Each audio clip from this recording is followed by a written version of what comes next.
Bom dia. Bom dia. Ixi, peguei você comendo. Olha só, hoje a gente tava indo pra escola levar os meninos e a Vanessa tava na oração, né? Oração pré-top com as ladies, né? Pro top que vai acontecer dia 20 de março aqui em Goiás. E aí, durante a palavra ali, mencionaram um versículo e ficou gravado no meu coração. Aí nós chegamos aqui, a gente foi pensar, né? O que a gente vai falar? E aí a Vanessa citou o mesmo versículo que tinha ficado gravado no meu coração. Pensei, vou falar sobre esse versículo. E Deus testificou, né? Ele tá lá em Isaías 64:4. Isso aqui causa até arrepio em pessoas muito religiosas, tá? Isso aqui já foi causa de muita treta no meio do meio cristão, né? Pessoas que falam assim: vocês estão querendo fazer de Deus algum tipo de servo? É Deus que te serve? Aí eu vou te ler aqui o que a palavra fala, tá? Lembra, tudo que eu falar pra vocês têm que passar pelo fio da palavra, mesmo que seja eu falando. Porque desde a antiguidade não se ouviu, nem com o ouvido se percebeu, nem com os olhos se viu um Deus além de ti, que trabalha para aquele que nele espera. E aí nós fizemos um teste, pegamos aqui, pedimos pro ChatGPT fazer a pesquisa em várias versões de tradução, para ver se não poderia ser alguma coisa meio tendenciosa. E não, todas dizem a mesma coisa. Um Deus que trabalha para aqueles que nele espera. E aí você vai ver outros versículos. Deus dá aos seus enquanto dormem. A favor dos que nele confiam, trabalha para aqueles que põem nele a sua esperança. Mas o legal é a palavra trabalha. Já cai por terra um monte de argumentos. Você entende o quanto isso é pesado? Não é nenhuma heresia, tá? Tô lendo a palavra para vocês. Deus trabalha para mim. É meio bizarro pensar nisso. Só que isso de Deus trabalhar por mim, eu quero te dizer, não tem a ver comigo. Não é uma qualidade aos seus caprichos. Isso, também. Não é uma qualidade minha, não é algo que tem a ver comigo. Quando ele trabalha para mim, ele tá expressando quem ele é. Você entende que quando Deus trabalha para mim, ele tá mostrando o que é ser um Deus humilde? Você já parou para pensar que nós servimos um Deus que é criador do universo? Ele criou todas as coisas, ele coordena o universo. Você não tem noção do que é o universo, tá? Nós temos uma breve noção do que é a Via Láctea aqui e muito pouco, mas assim, isso não é nada perto do Deus criador de todas as coisas. Só que nós servimos a um Deus que é humilde. E ele é humilde ao ponto de nos servir. Isso é o que a palavra tá dizendo. Porque o próprio Cristo, sendo Deus, quando ele vem, o que ele faz? Ele nos serve. O Deus encarnado que vem aqui para a Terra, ele vem para nos servir. Mas volto a dizer, tudo tem a ver com Deus querendo mostrar quem ele é. Quais são os atributos dele. Então ele mostra que ele é amor. Que ele é servo. Perdoando. Ele mostra que ele é servo. Nós temos um Deus que é servo. Isso é muito bizarro pensar nisso.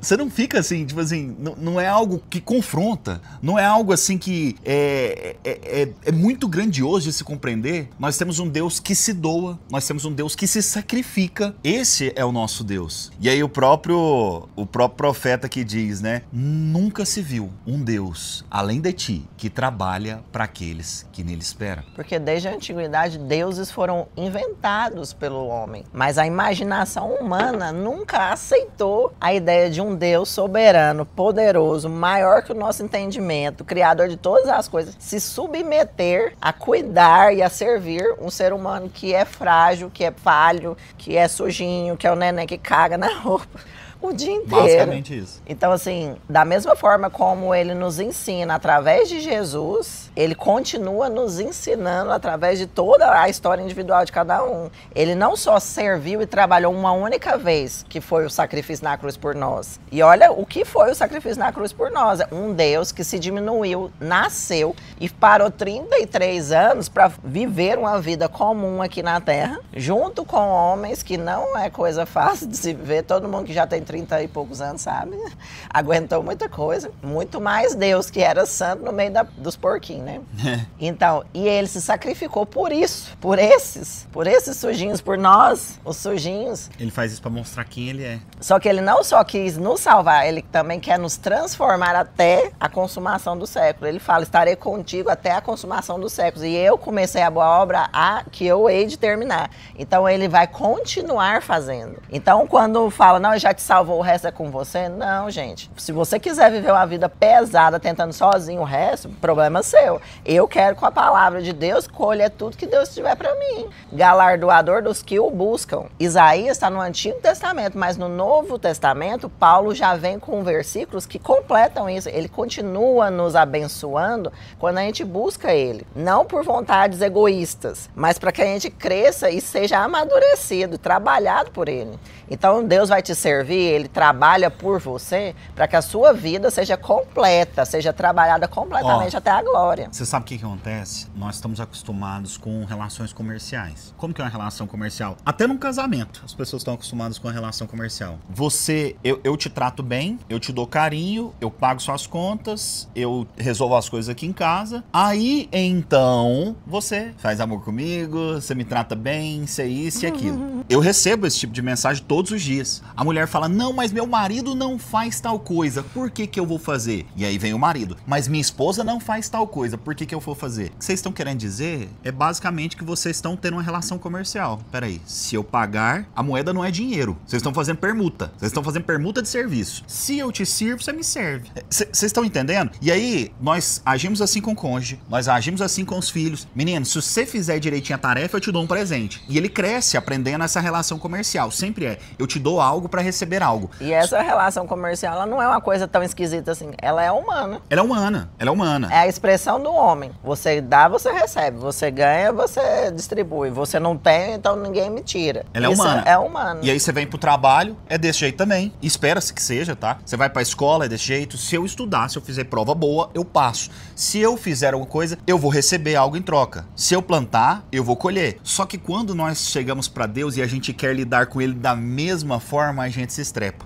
Porque com ele não é dessa forma. A natureza já não é humana. As regras não são mais humanas. Não é mais a mesma. Não tem nada que eu possa comprar. E a religião, o que ela faz? Vocês já pararam pra pensar no que a religião faz? Qual é a proposta da religião? E tô falando em geral. Eu faço algo pra Deus, pra que então ele me abençoe. O que eu tô querendo dizer é ele. Tô comprando sua bênção. Eu orei, eu jejuei, eu paguei o dízimo, até da hortelã, eu li a palavrinha, eu fiz as coisas direitinho. Cadê meu salário? Eu já fui esse tipo de pessoa. Relação humana com Deus. Eu já fui esse tipo de cristão que olhava pra Deus de uma forma comercial. Eu fui esse cristão que olhava pra Deus de forma comercial, né? Eu achava que eu era bom no começo, antes de eu ter todas as minhas quedas, de ter todos os meus problemas, durante um período eu fui legalista. E a gente tem que tomar muito cuidado, porque a gente entra nessa muito fácil, porque aí você começa a fazer tudo certinho, você começa a ler a Bíblia, você começa a fazer tudo, e aí, o que acontece? Quando você é assim... resultados. Você espera resultados comerciais. Peraí, por que não tá vindo? Eu paguei? Por que Deus não tá me servindo? Só que entenda, Deus te serve não é por esse motivo. Ele trabalha para aqueles que nele esperam, não para aqueles que fazem coisas ou deixam de fazer coisas. A sua relação com Deus não é comercial. Lembra da árvore do conhecimento do bem e do mal lá no Jardim do Éden?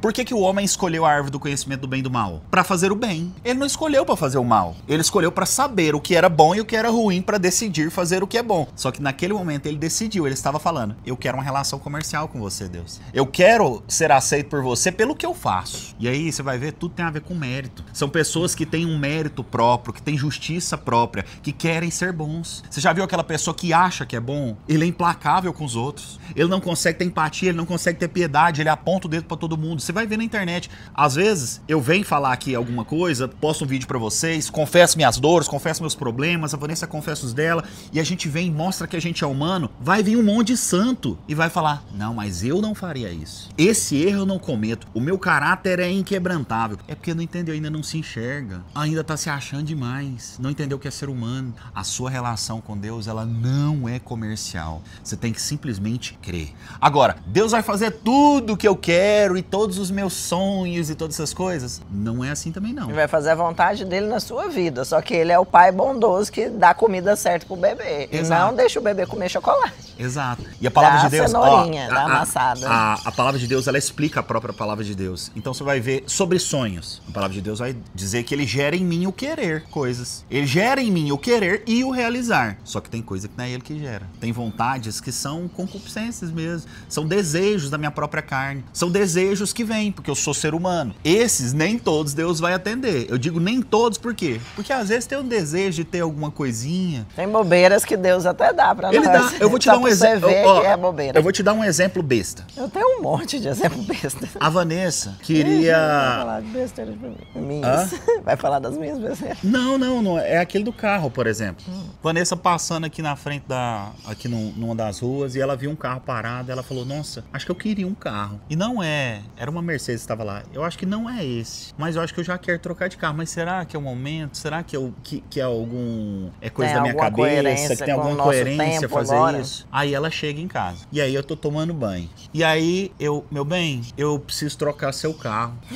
Vai do nada. Sem ela me falar nada, do nada. Olha só, o tanto que Deus é detalhista. Ela vem, pensa em algo, Deus vem aqui, fala comigo, porque ele financia ela através de mim. E vice-versa. Ele fala comigo através dela e ele fala com ela, né, da mesma forma. Vocês entenderam? E aí ele chega pra mim e fala, dá um carro pra Vanessa. Porque eu queria trocar o meu carro. Só que Deus fala pra mim, dá o carro pra Vanessa. Você entende como que Deus faz? Ele precisava fazer isso. É um item fútil. É fútil. Só que você entende que é um fútil que pra ele tem algum significado. Deus, ele é bom. Ele é bom. E ele tem o maior prazer em agradar e aqueles que depositam fé nele, que depositam confiança nele. Mas lembre-se, aquilo que Deus tem pra você não tem a ver com questões materiais, mas também passa por essas questões. A essência do que Deus quer fazer na sua vida é te transformar nele, é te fazer parecido com Cristo, é te fazer aprender a tomar a cruz, é te fazer aprender a perdoar, é te fazer aprender a ser uma pessoa que se sacrifica pelos outros. O convite de Deus pra você é, pegue a sua cruz e me siga. Existem bônus e coisas que ele vai fazer por você, não se preocupe com essas coisas. Igual a própria palavra diz, são gentios que se preocupam com isso. Não fique gastando a sua energia e preocupação com isso, mas fique em paz. Deus também é bom ao ponto de conhecer o seu coração e saber o que ele pode te dar no momento que ele pode te dar,